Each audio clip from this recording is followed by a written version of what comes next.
Setelah melakukan pemurnian, Xinglu merasa ada sesuatu di dalam toko ini. Ia penasaran apakah itu adalah cairan jiwa yang sejak tadi dibicarakan oleh Molly. Molly cukup terkejut dan meminta untuk segera memberikan cairan jiwa ini kepadanya. Xinglu paham dan langsung saja menyiramkannya. Berhubung cairan jiwa itu sangatlah banyak, jadi Molly membutuhkan waktu untuk mencernanya.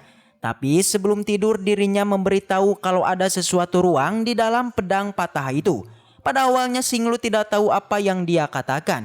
Selain itu rune pada pedang ini juga tidaklah lengkap. Setelah melihat ke sana kemari, Xinglu pun menyadari sesuatu yang mana di dalam celah pedang ini terdapat sebuah sambungan. Ia pun mengambil sesuatu di dalamnya dan menemukan sebuah formula di tingkat tinggi, yang mana itu adalah aungan singa emas. Di malam yang sama, Ming Ming merasa frustasi karena tidak ada satupun barang yang dia beli berguna untuk dirinya. Hingga ketika itu juga, mutiara yang dianggap sampah ternyata adalah mutiara dengan atribut cahaya. Alhasil kekuatan Ming Ming pun sedikit meningkat. Pada keesokan paginya, para murid dari berbagai akademi akan berkumpul. Di perjalanan itu, guru dari Akademi Xuan yang agak terkejut karena Akademi Xinglu itu masih ikut dalam ujian ini. Padahal mereka itu sudah dipastikan akan keluar dari 4 akademi.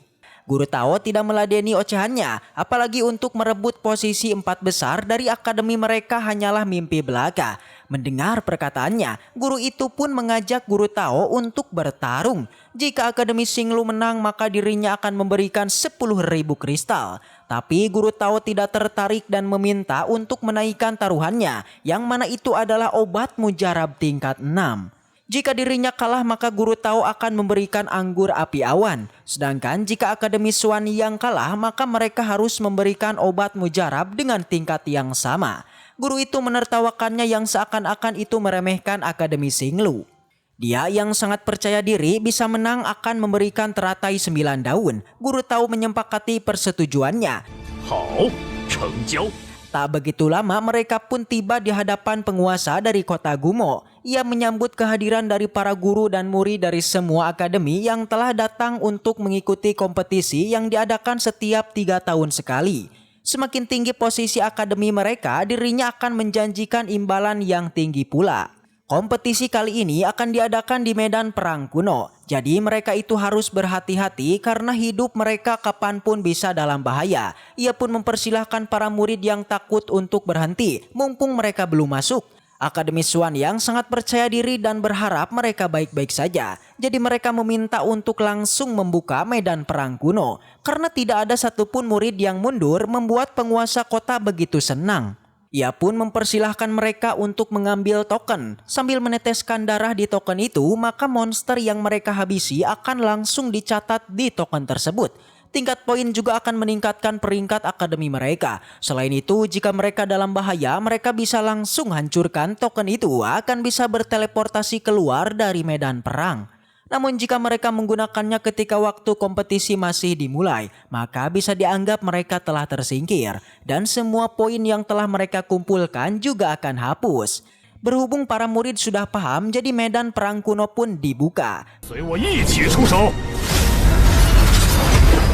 Ketika pintu sudah dibuka, para murid menjadi sangat bersemangat untuk bisa langsung menghabisi para monster. Sebagai pemimpin kelompok, Xinglu meminta teman-temannya untuk selalu berhati-hati dan juga tidak bertindak ceroboh. Karena mereka sudah mendengarkannya, jadi Xinglu pun segera memimpin mereka untuk masuk ke dalam tempat itu. Medan perang kuno bukanlah tempat sembarangan. Karena di tempat ini para murid akan cukup kesulitan untuk bisa merasakan kekuatan elemennya. Selain itu, ada juga sebuah rumor yang mengatakan kalau ada begitu banyak gulungan teknik yang ditinggalkan oleh para sepuh. Namun ini semua tidak terlalu penting bagi mereka, karena yang lebih penting adalah menghabisi para monster untuk mendapatkan poin. Ketika kelompok Xinglu mau berangkat, ia kembali bertemu dengan Heiji. Tapi Xinglu tidak mengenali mereka, yang mana hal itu pun membuat kelompok Heiji menjadi semakin kesal kepadanya. Padahal baru kemarin mereka ini bertemu. Tujuan mereka kemari adalah untuk meminta para murid Akademi Xinglu menghancurkan tokennya. Tentu saja mereka tidak mau, bahkan Lei Lei memberikan ancaman untuk menyerang mereka. Heiji semakin kesal kepada gadis itu dan akan memberikannya hukuman di saat pertarungan hampir saja terjadi di antara mereka. Ketika itu juga ada seorang pria yang tak menduga kalau kedua akademi ini akan langsung menyerang satu sama lain. Ternyata dia adalah Mo Yanyun. Heiji memintanya untuk tidak terlibat karena ini adalah masalah mereka. Mo Yanyun tidak begitu peduli dengan mereka karena yang dirinya pedulikan hanyalah Lei Lei saja. Jadi jika mereka berani melukainya maka sama saja dengan mencari mati. Melihat hal itu, Ming Ming pun yakin kalau dia adalah saingan berat untuk Xinglu. Namun Xinglu tidak begitu memperdulikannya karena bagaimanapun Lei Lei tidak menyukainya. Bahkan Xinglu percaya diri kalau dirinya masih lebih tampan. Mo Yun kesal karena Xinglu berani mengambil gadis yang dia suka. Xinglu begitu panik karena Mo Yayu adalah praktisi di tingkat 6. Heiji tidak ingin pergi karena ini merupakan tontonan yang sangat menarik. Apalagi Xinglu juga tidak takut untuk memberikan ancaman balik kepada Mo Yayun. Dia memberikan pujian kepada keberaniannya, jadi dia itu akan mengajaknya untuk bertaruh. Jika Xinglu kalah maka dia tidak boleh muncul di hadapan Lei Lei lagi. Tapi Xinglu menolaknya karena hal ini sama saja tidak menghargai Lei Lei. Mo Yayun menjadi kesal dan akan menghabisinya. Di saat itu juga pertarungan pun terjadi. Ketika mereka beradu kekuatan, Mo Yayun begitu terkejut karena Xinglu juga merupakan seniman bela diri. Xinglu mencoba untuk melancarkan serangan balik. Hal itu pun membuat mereka saling terpental. Sayangnya pertarungan itu tidak bisa berlanjut karena senior Mo Yayun memintanya untuk kembali karena mereka itu akan segera pergi. Mo Yayun begitu kesal karena urusannya dengan Xinglu belum selesai. Dan ia pun berjanji di pertemuan mereka selanjutnya dia akan kembali melawan Xinglu. Sedangkan untuk Lei Lei dia memintanya untuk tetap menunggu karena apapun yang terjadi Lei Lei akan menjadi miliknya. Di sini Xinglu tahu betul kalau Mo Yayun begitu kuat. Bahkan tangannya saja sampai sakit ketika menahan serangannya. Meskipun begitu, Xinglu tak takut dan segera mendatangi Heiji untuk menyelesaikan urusan mereka. Ming Ming yakin mereka itu pasti takut kepada Xinglu. Suhema meminta untuk tidak berbangga diri karena dia yakin orang-orang itu pasti akan kembali mengincar mereka. Apalagi pengambilan poin secara paksa diperbolehkan dalam ujian ini. Xinglu membenarkan perkataannya, jadi untuk menangani masalah ini mereka harus membuat rencana. Xinglu berencana untuk memenangkan tempat pertama dalam kompetisi antara akademi. Shen Jun merasa itu sangatlah mustahil, apalagi dekan hanya meminta mereka untuk mempertahankan posisi keempat.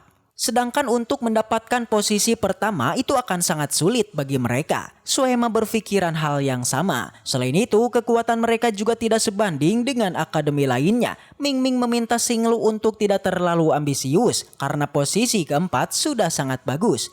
Wuking membenarkan hal itu, apalagi mereka harus berhadapan dengan akademi yang lebih kuat lagi untuk bisa mendapatkan posisi pertama.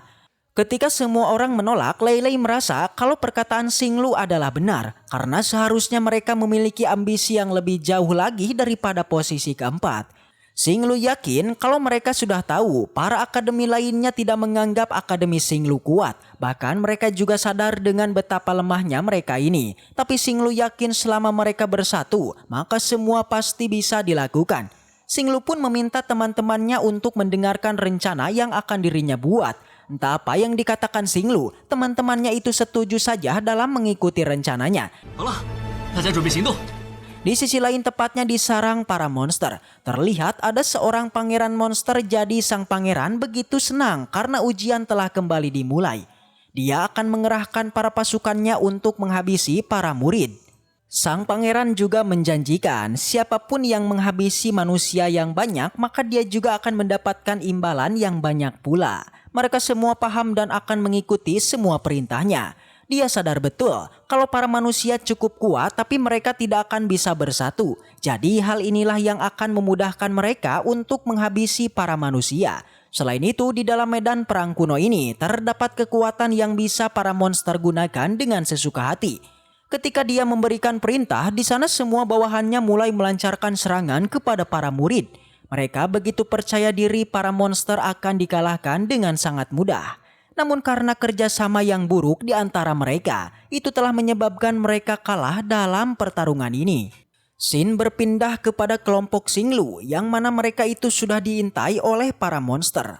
Mereka begitu senang karena pemikiran dari pemimpin mereka adalah benar. Selain itu, tidak ada banyak manusia yang berada di kelompok ini, jadi akan sangat mudah bagi mereka untuk menghabisi kelompok ini.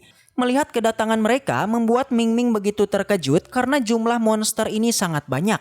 Xinglu meminta mereka untuk tidak takut dan langsung saja membuat pertahanan. Shen Jun diminta untuk melindungi Wu Qing karena dialah yang akan menjadi garda terdepan mereka.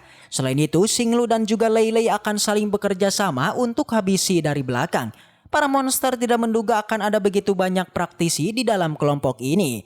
Jadi satu-satunya cara untuk mengalahkan mereka adalah untuk terus memberikan tekanan kepada mereka.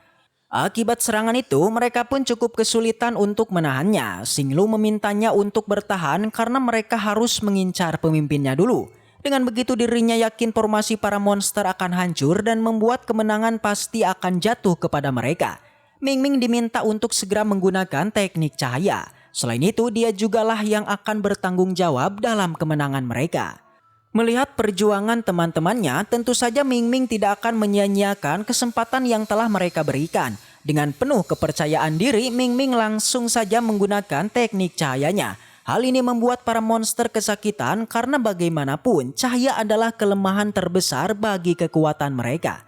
Pada akhirnya Ming Ming pun akan menjadi incaran, tapi tentunya Xinglu tidak akan membiarkan mereka mendekati Ming Ming. Pemimpin di sini cukup terkejut karena Xinglu bisa menggunakan teknik 3 elemennya. Tapi pemimpin ini tidak takut karena dia yakin yang lebih dulu meninggal pasti adalah mereka. Di saat itu juga dia pun menggunakan cermin ajaib yang bisa mengeluarkan kabut korosi. Akibat serangan itu teknik cahaya Ming Ming menjadi tidak berfungsi. Pemimpin monster ini tahu betul kalau kelemahan mereka adalah pertarungan jarak dekat. Pada akhirnya monster ini pun menjadi sangat terkejut. Apalagi Xinglu langsung saja menghabisinya.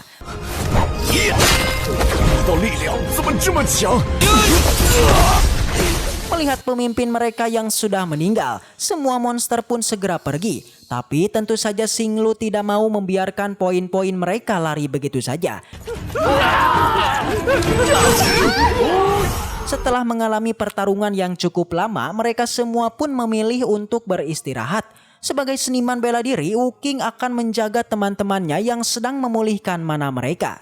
Apalagi mana yang tadi mereka gunakan sudah terkuras cukup banyak. Wu Qing penasaran mengapa Xinglu tidak ikut beristirahat yang ternyata dia itu masih memiliki begitu banyak mana. Dan setelah itu, waduh, bersambung. Baiklah, mungkin segitu aja untuk pembahasan kali ini. Dan semoga kita selalu diberikan kesehatan untuk mengawal donghua ini. Dan sampai jumpa ya di video selanjutnya.